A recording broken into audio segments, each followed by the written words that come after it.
Before I get started, I'm going to have like a very brief review of the term vocal tract, which refers to the entire air passage above the larynx divided into the nasal tract and the oral tract.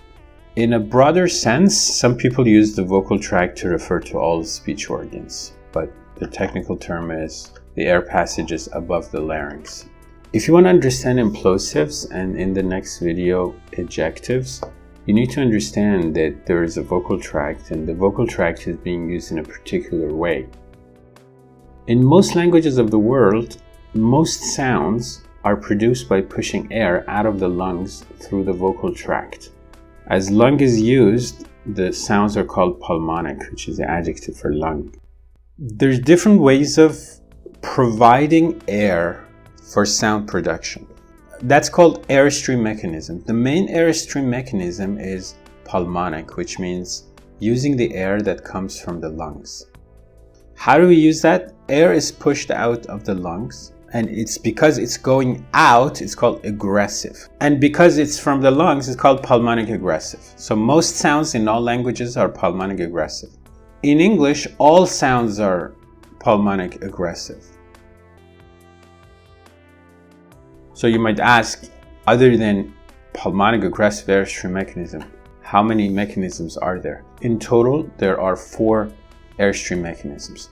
Pulmonic aggressive being the main one and the most common one. The other 3 are ejectives, clicks, and implosives. I've already discussed clicks. I'm going to discuss implosives now, and in the next video, I'm going to discuss ejectives.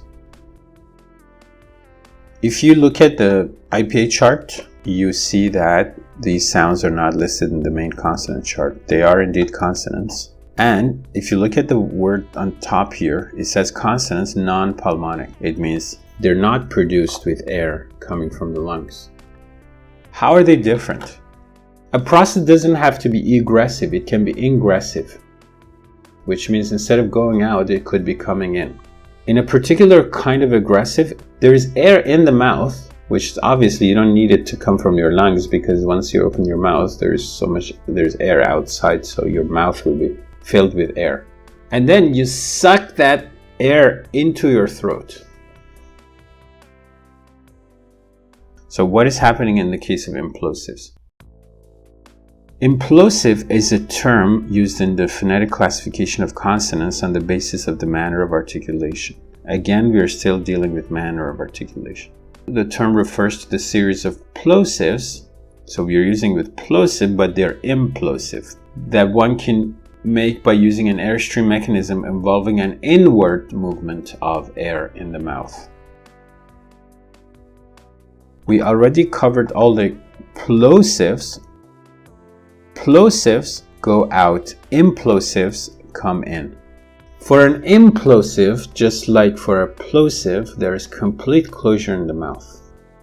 However, the air behind the closure is not compressed, ready for outward release. Instead, a downward movement of the larynx takes place and the air in the mouth is accordingly rarefied. Upon release or closure, air is sucked into the mouth simultaneously with releasing the glottis, allowing lung air to vibrate the vocal folds, which means that they are voiced. You do the glottis thing to voice them, so the implosives are voiced.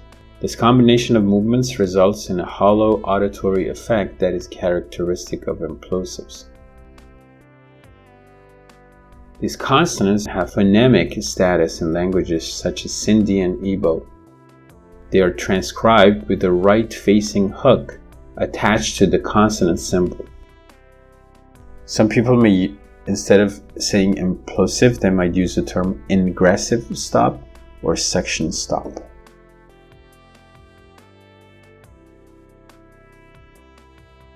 If you're not sure, obviously I'm not sure either, you can go to the chart. Do you remember this page? You can actually go to the implosives and play them. Listen above. Ba, ba, ba, ba. Da, da, da, da. Ya, ya, ya, ya. Ga, ga, ga, ga. Ga, ga, ga, Swallow your plosive to make it implosive. Think of the hook going to the right, the top hook, as the inward movement of air, like swallowing. So the head is facing the left. And the interesting thing is, then you can put these symbols in the mouth or next to the face, show that the hook is actually pointing towards the throat, which is also going in.